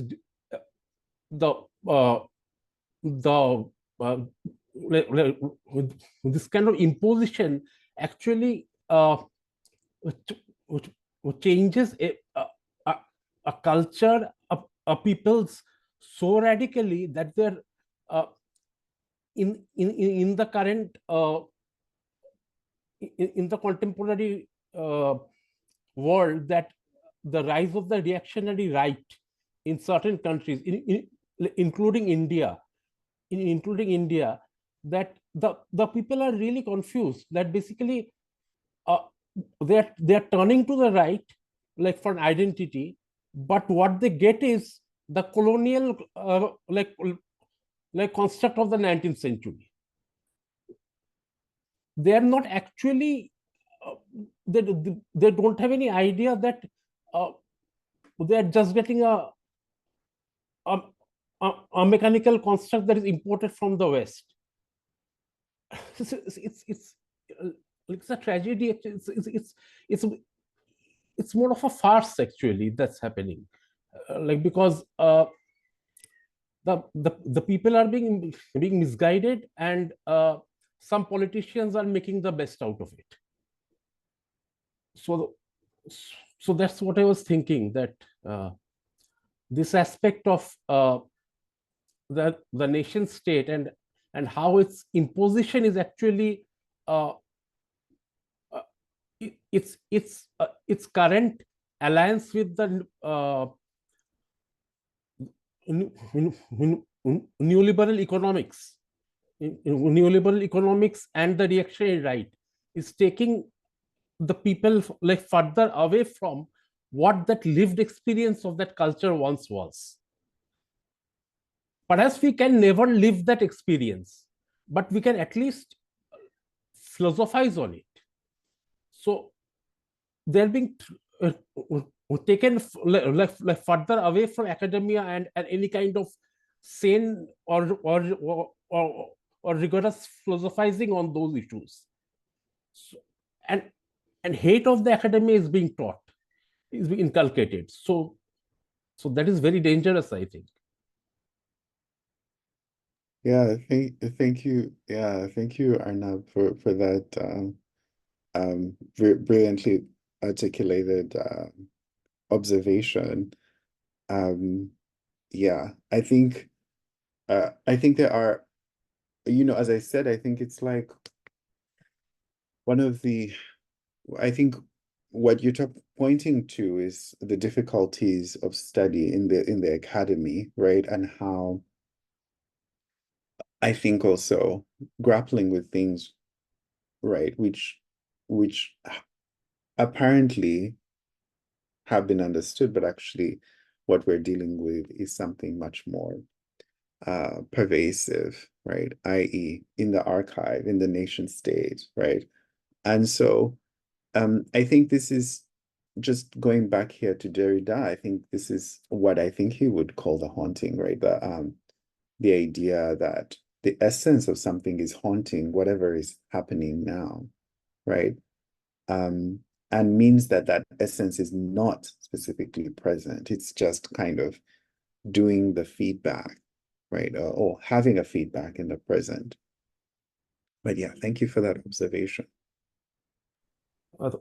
Thank you, Moses. Yeah, thank you.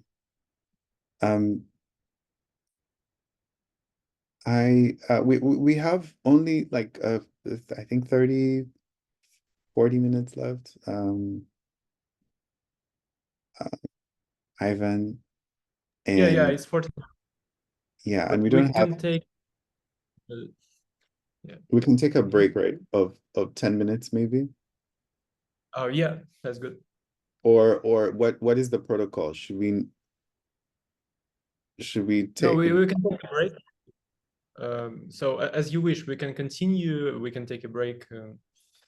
Yeah, let's take a break of about 10 minutes and we'll come back at the top of the hour. Thank you. Okay.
Um,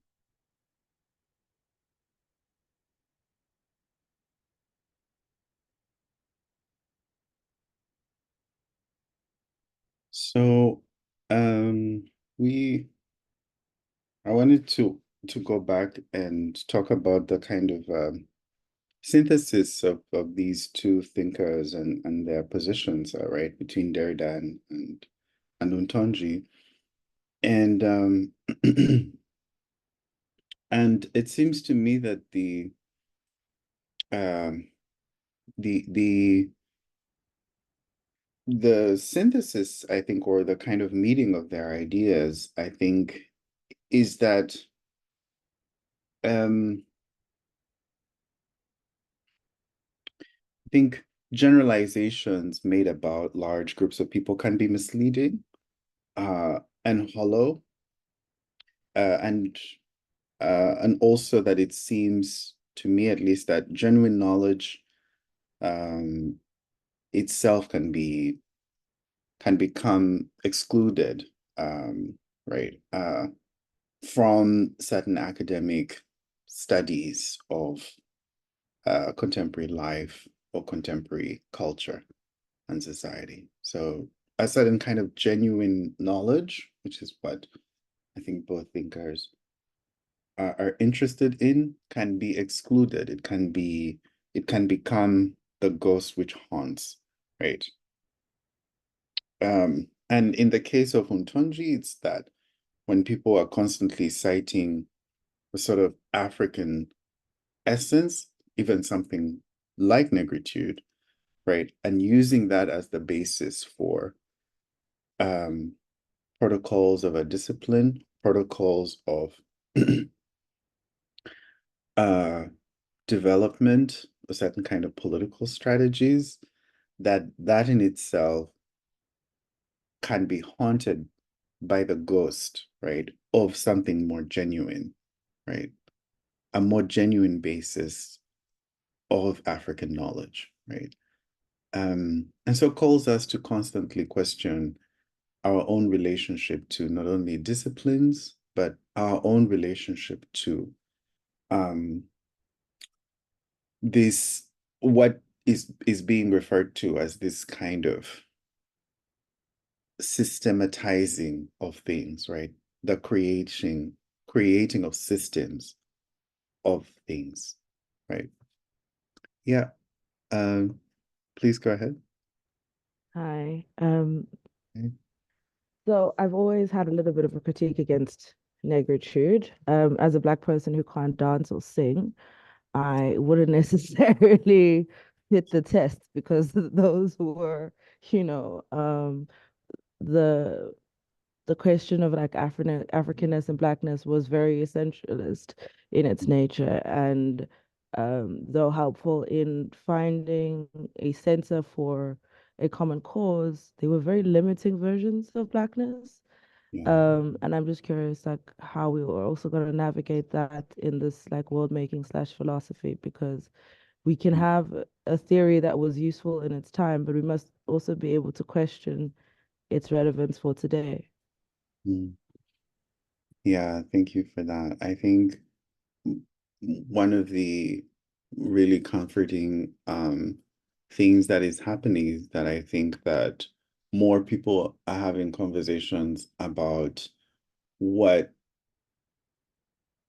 like, what, like, problems of Blackness and Black identity. And I think I'm thinking about specifically the conceptual problems, right? Conceptual problems, theories of Black identity. More people are having those kinds of conversations. And I think it's helpful. Of course, people will defend those theories which are helpful for them. I believe so.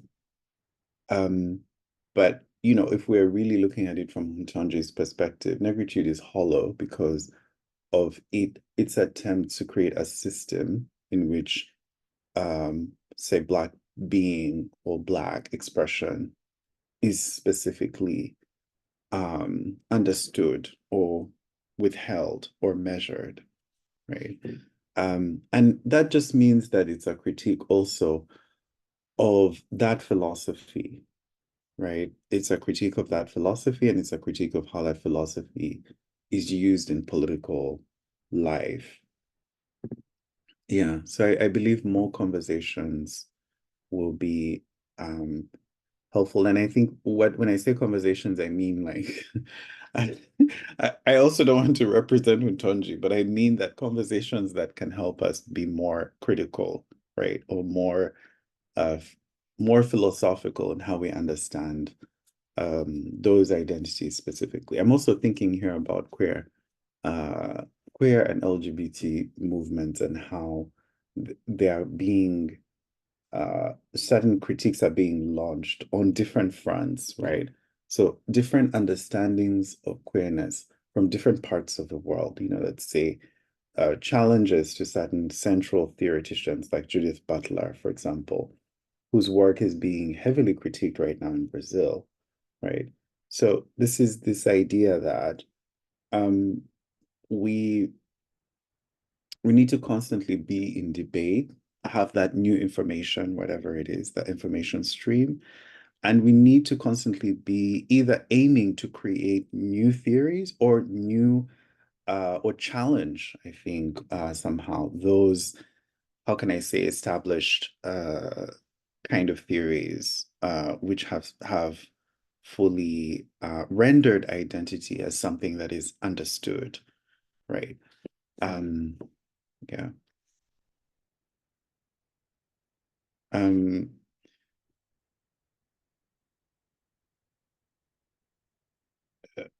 So then when we think about this idea of generalization, I think generalization is something that is very easy. You say this group of people are like this, or that group of people are like this. Fine. You're coming from a space of study, a space of, shall I say, knowing even in an academic way, or even in a philosophical way. But I think it is still it's still possible to make certain generalizations which can be misleading and which can be hollow. And I think then the challenge with generalization also is that it's easy to adapt generalization into other things, right, that are not themselves generalizations, right? So other things which are more considered, more concrete, or more sort of like lived, if one wants to call it, then can also be how can I say,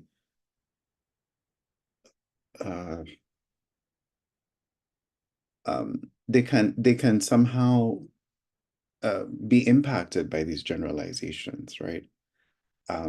So certain generalization applied in a certain way, right, also creates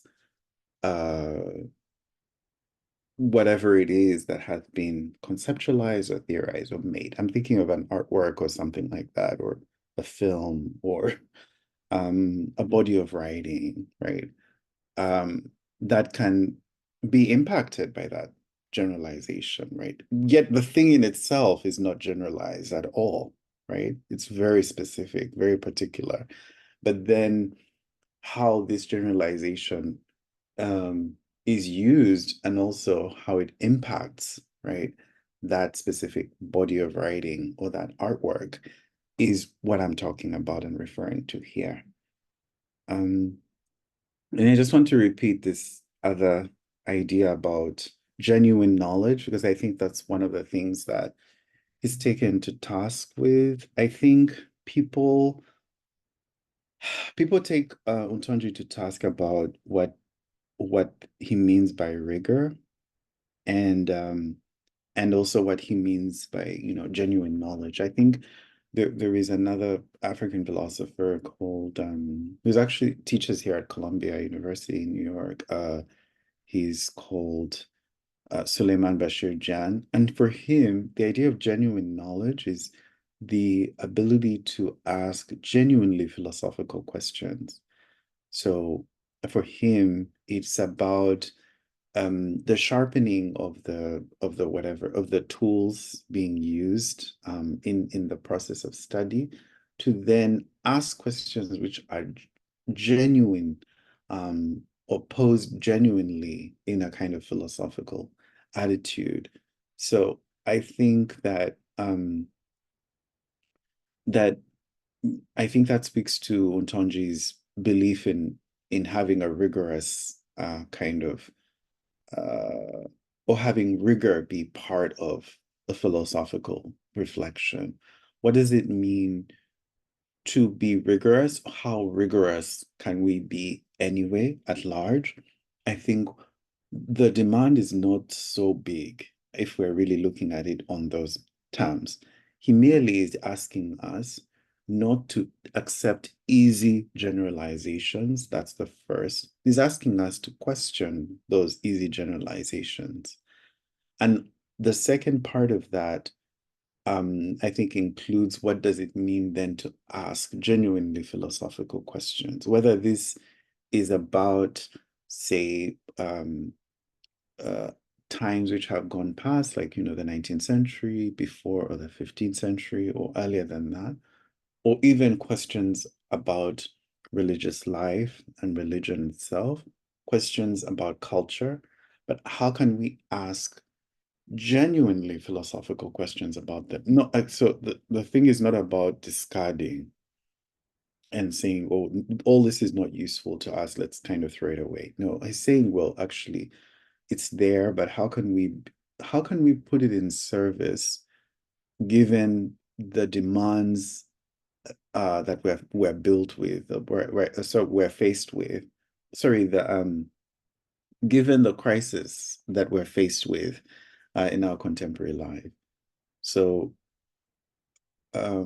again, I think one has to consider that both of these thinkers, they're writing at a time, I should say, in the, for Derrida, it's the 50s and 60s.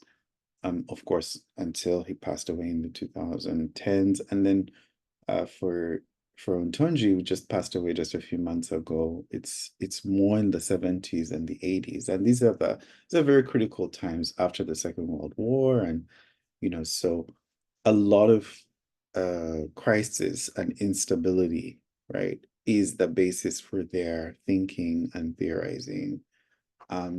But we're living in a moment right now that's not so different from the moment that they lived in and mostly theorized about.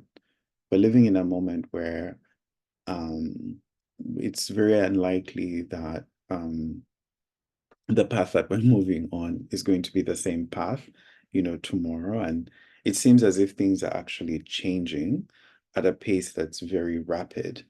And at the same time, some of the issues that these people kind of were dealing with, are still there. So how do we begin to address these things, right? In our contemporary moment, in our contemporary life. So one of the things here is that as artists, as writers, as curators, as as practitioners, as academicians, I think there's ways of going about it in your respective, disciplines, in your respective methodologies. But I think that what Hountondji and his ideas, as well as Derrida, their ideas are pointing us towards is how to not be seduced, right? How to not be seduced by things which have already been viewed as completely resolved and completely understood, right? So I just want to repeat and say, something I said earlier. Hountondji takes for granted that political liberation has happened. And I think that's something that can be hard to hear, right? But what it means is that he thinks there is more political liberation to happen, that it's not fully resolved, right? So he takes for granted what kind of liberation has taken place in order to argue for sharper and more critical strategies, specifically of writing, of thinking, that can help us with this task that is coming ahead, right? So ongoing forms of struggle, ongoing forms of liberation. I don't want to say specifically that this is just about decolonization or anti-colonialism, but I think in the various identities, in the various places, in the various contexts, there are many, many, many kinds of crises, right? Or crises that are confronting us. And so how do we deal with them? I think this is really the question, right? Assuming that those things have already been dealt with at a certain point A in the past is, according to Hountondji, it's inaccurate, and we should be skeptical of this received idea that things have already been resolved. What more do we have to do to further that conversation, to further resolve certain things and certain issues?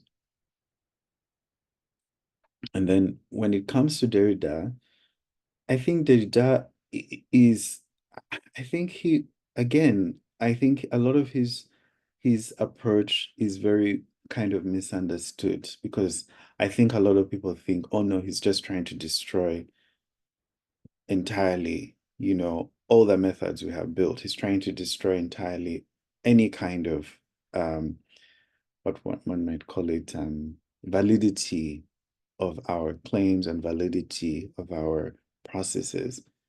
But I think, no, he's just pointing out that despite the fact that, say, structuralism or other philosophical methods have created a system through which we can understand, say, for example, I don't know, the university or the hospital or the psychiatric clinic or the history of the prison, you know, just because we have arrived at that point doesn't mean that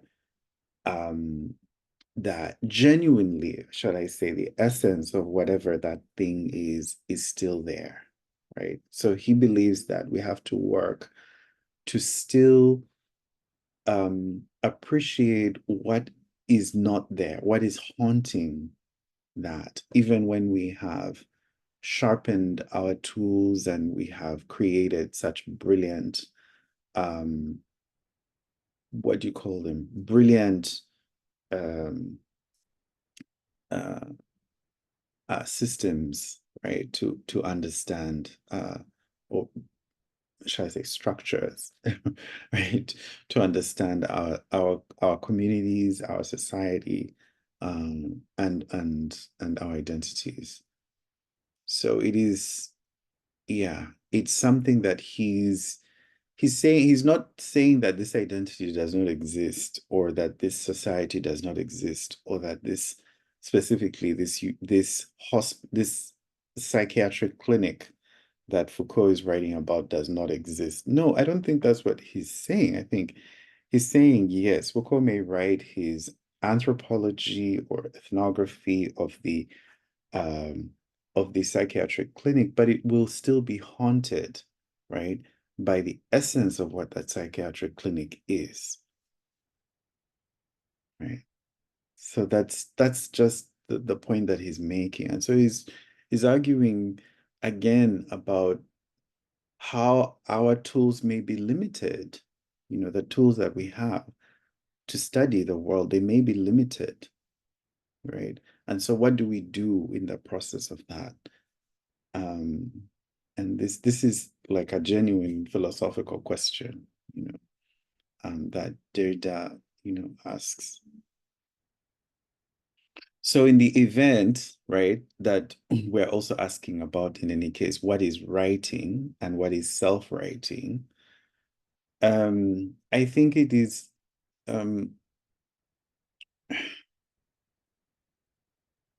it's still the same kind of problem, right, with that.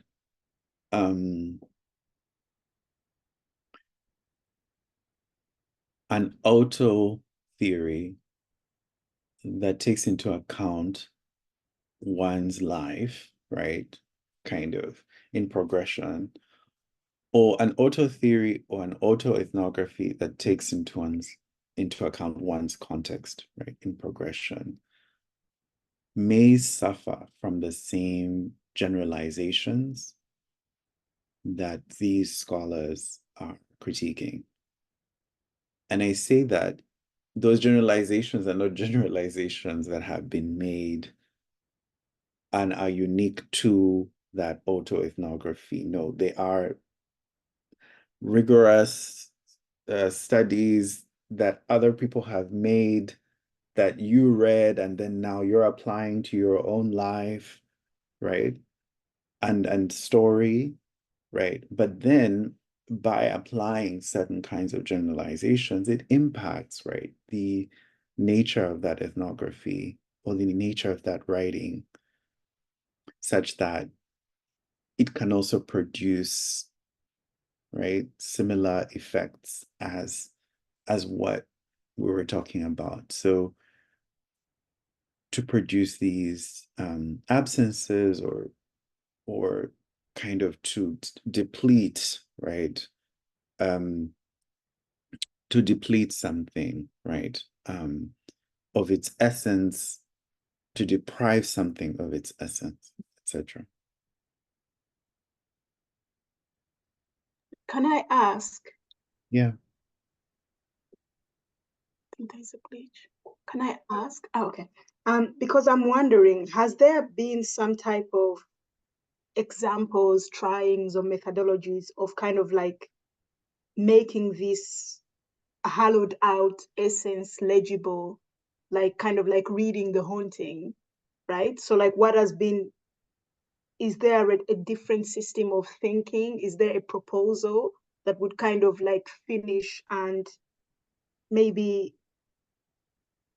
be beyond of structuralism, right? If we are saying that structuralism gives us a system that hollows out a given essence of whatever it's studying, right? So I'm wondering that, is there another system of thinking that has thought about this haunting, this ghost watching? Has there been some thinkers that have gone in this direction?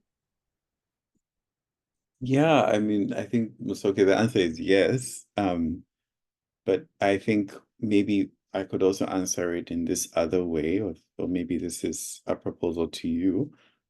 If we think about like memoir writing or artworks that are made about one's personal life, I think it's possible to see how rich they are, how complex they are, how diverse they are. I think it's possible to appreciate all those things. The challenge here is when, even in doing that form of writing or practice or making of artworks, that person, the artist or the writer, is convinced that a certain theory can explain what they're doing, right? That a certain theory that already exists about whatever identity, whatever community, whatever it is, can now explain exactly what they're doing. So that creates the same kind of issues. Even when something is already rich, right, and varied and complex and unique, right, that thing can also be spoiled by, using these kind of theoretical generalizations, right? Like importing certain kind of generalizations to explain, why it exists. Does that make sense? To one extent, yes, but I'm also wondering because, like, yes, there is a generalization and then there is a hollowing out, right, from this generalization. But I also wonder if there is, should we now leave the systems behind? Because I think there's a function to, to a certain extent without, I think, closer in time, but then I feel also there is maybe chance. You know what I mean? Something might repeat twice, and then if it repeated in the past, there's a system we can, look at it. But I also wonder then, Because then are we perpetually creating the same, a new system almost on a daily basis? Is this the answer? Or is there like an editing that can happen where we can kind of like take older systems and like hollow the generalizations out, expand upon them, and then continue using them? Well, I think, yeah. So, Musoke, you're answering your own question. I don't, you know, I think precisely, yes. Like, like understanding what has been done is part of the solution. But creating new theories is also part of the solution. Yeah. Paloma? Oh, thank you. I was wondering if we could discuss a bit more what we mean by essence or what Derrida, or yeah. Oh my gosh, wow. I think this word is also kind of complex. I want to come back to it maybe tomorrow, the next week. Also, the word catastrophe, I want to just go do some homework on it because I don't think I think essence is another word that I think is it's such a specific term. And I think I want to go and study a little bit more. But yeah, did you have any thoughts immediately about it, or? I think like based on what we were saying, like we were discussing like generalizations, which I'm reading as like abstraction, kind of. Yeah. So I think like it all depends on like how we define this essence there. I think I would be able to follow better maybe what we were saying or what we were building, I think. Yeah. Okay. I will definitely make a point to talk about it on next time. And there are two questions in the chat, but we have only 2 minutes left. I wonder if we can I thought we had 10 more minutes or something. Yeah. If you're okay with that. Yeah, sure. I'm fine with it. Okay. So any possibilities for Denise asks, any possibilities for auto theory to be a useful methodological toolkit is to fragment theories? Yeah, why not? I mean, I think what the challenge is not so much that it is auto theory, right? Or I think the idea of fragmenting theories is actually part of the deconstructive or the destructive mechanism, right? Which is actually something that Derrida advocates. And I'm sure something that Hountondji would be interested in because it is rigorous.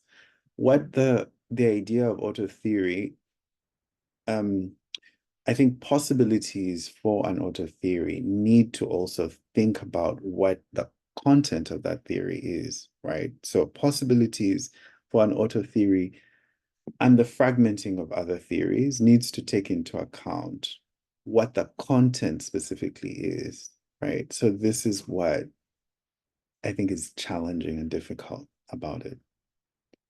Does that make sense, Denise? Oh, I don't know. I think Denise left. Oh, yes, exactly. And then may I ask, what is the meaning of the word radicality when Hountondji talks about philosophy and the demand for rigor, the demand for method, the demand for radicality? I think he's really interested and using, again, a problem or a proposition that is in Western philosophy. And I think he is also, as I said, at the meeting point of two different traditions, right? So in Western philosophy, specifically that continental philosophy has addressed things like criticality, radicality, etc., right? I think that my suspicion is that Hountondji is using radicality in a way that's not very different from contemporary continental philosophers when they talk about, or even, right, the contemporary American philosophers when they talk about radicalism, like Black radicalism, for example. But I think that the root, the root of the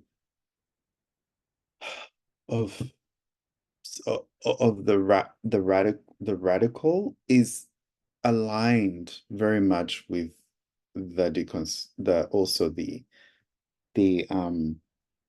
urgency, right, of theorizing, right? So but I think these are the points that I was making earlier about where are we and what kind of crisis are we faced with, right? What kind of problems are we trying to solve? That's where radicalism comes in.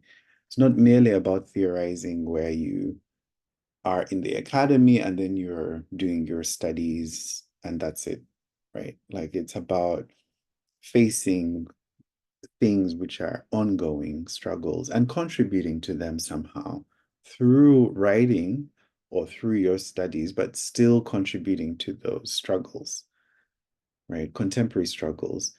As I said, Hountondji does not think that culture or religion in itself constitutes philosophy, and he doesn't believe that culture can substitute the place, right, of the work that philosophy does. And at the same time, he's also the same person who says that philosophy can do nothing, right? So he's he's an interesting character, right? But what radicalism in Hountondji's thought does is it alerts us to what the crises of our times are and what the task of a philosophy could be. Like a philosophy might help us have some clarity about the ongoing catastrophes, right, of the world. And that's, I think, what is radical about it. Not so much, I think that's what's radical and urgent about it. Not so much that it's being done in an academic discipline, right? I don't think that makes it radical, that it's an academic, a proven academic method. I don't think that makes it radical. What makes it radical, I think, is what it's responding to and how the purpose for its conceptualization and theorization.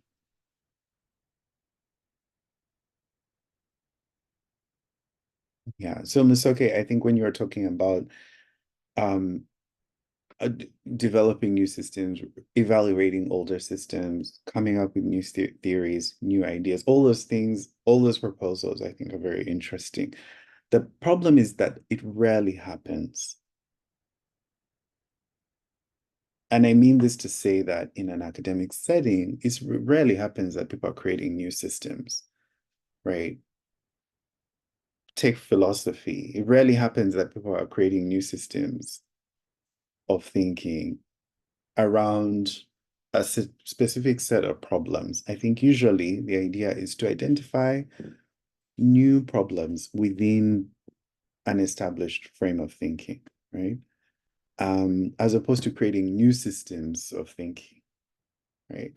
So it's a very it's a subtle but different approach to that question. And I think Hountondji's call for us to urgently respond to the calls of decolonization, or is not to dismiss political liberation entirely. It's not to dismiss what has been done. I think it's just to say that we need to do more, right? We need to do more. We cannot just merely accept that, oh, this has already been done. Like, such and such an identity has already been established. No, the identity is still information, right? So going back to the critique of ethnography, that is precisely the critique. Culture is changing, and therefore ethnography needs to have new information streams in order for us to keep up in our conceptualizing of the culture, right? Literally, like we need to be able to either anticipate or work directly with new information, you know, in order to keep up with how things are changing, right? And not always assume that, oh, things have already ended. They're already in the past. So it's already been understood. And, you know, Black culture is this, or Black people are this, or African culture is this, or queer people are like this, or, you know, and I think it's a problem, right? It's a problem for us to just assume that the theories that were written, say, 50 years ago, with that set of data, the ethnographies, mind you, ethnographic theories, are still applicable today and to right now, right? Without making some sort of judgment, you know, without making some sort of further study, further engagement, you know, without trying to but then that's what I was saying was, okay, like it comes so much that in the academic field that yes, we are merely working with a system that has been established, and usually the call is for you to work again with ideas and subjects that have been written about to particular conclusions, right? So not so much that the call is for you to establish and to challenge those systems. The call is for you to master what those systems are, right?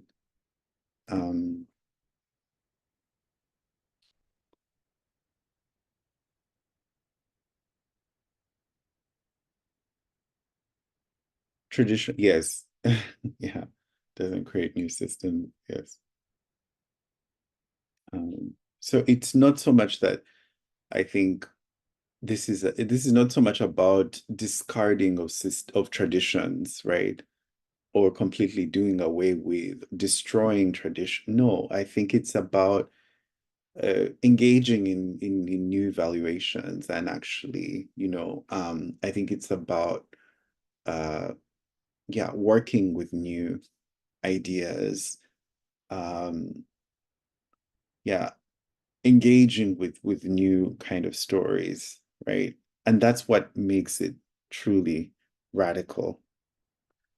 That's what makes it truly radical, rather than accepting, right, that Lévi-Breux wrote Mentalité primitive in like 1912 or whatever, and then accepting what primitive mentalities are, and therefore we should work from that basis today. No, I think it's about, yeah.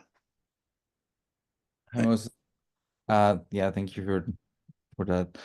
I was wondering if I understand correctly, also your reading was more a reflection, like if what we are thinking is in somehow said if doing in doing this exercise, then I mean, how can we position failure? I mean, or I mean, how to get away from this idea of,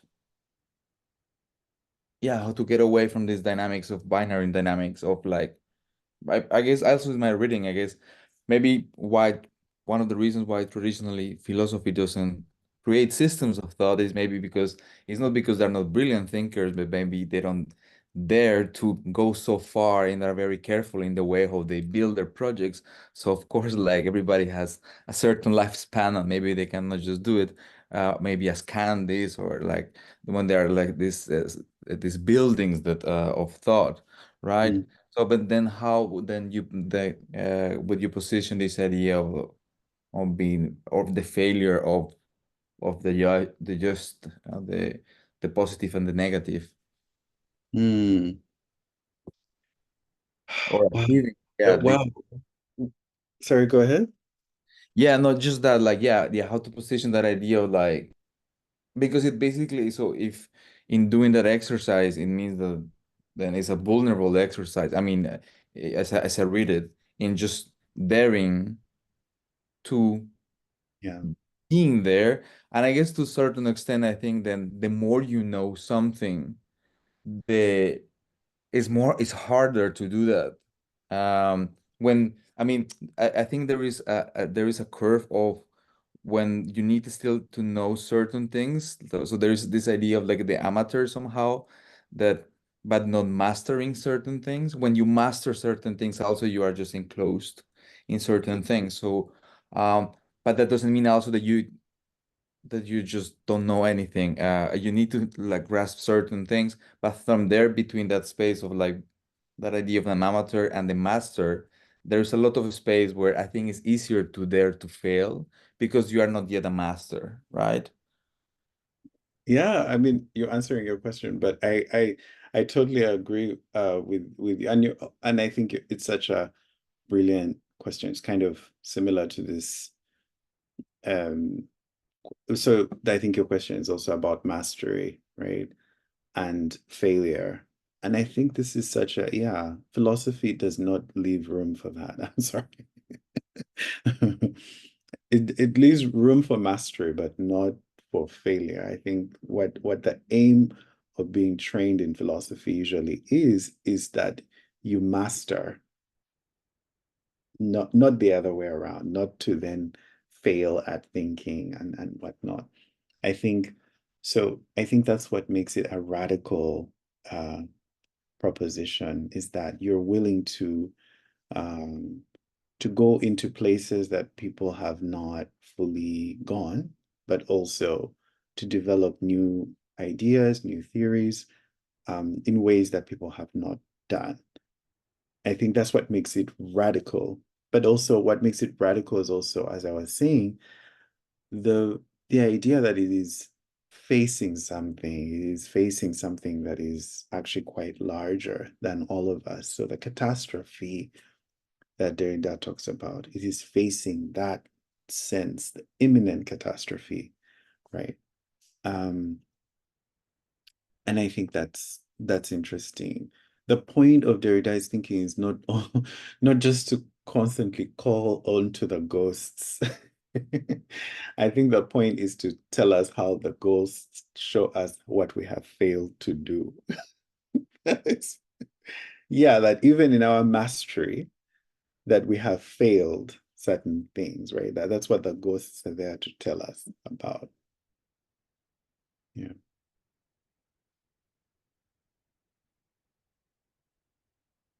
So, Ivan, do we? Yeah, I think that we can call it a day for today. If you're finished too. Yeah. And I think that I'll write everyone a email where we'll decide how the presentations will be made with you, and then I'll write everyone and send a spreadsheet where you can enroll yourself, and maybe today or tomorrow or something like this. Okay. And I think there was also the idea of introductions, or maybe. Oh yeah, introductions, we can postpone it and do it during the second session. Okay, we'll do that. We'll do that. Okay, thank you so much. Yeah. Thank you so much. Thank you. Thanks, Bye. everyone. Bye. Thank you. Bye. Bye.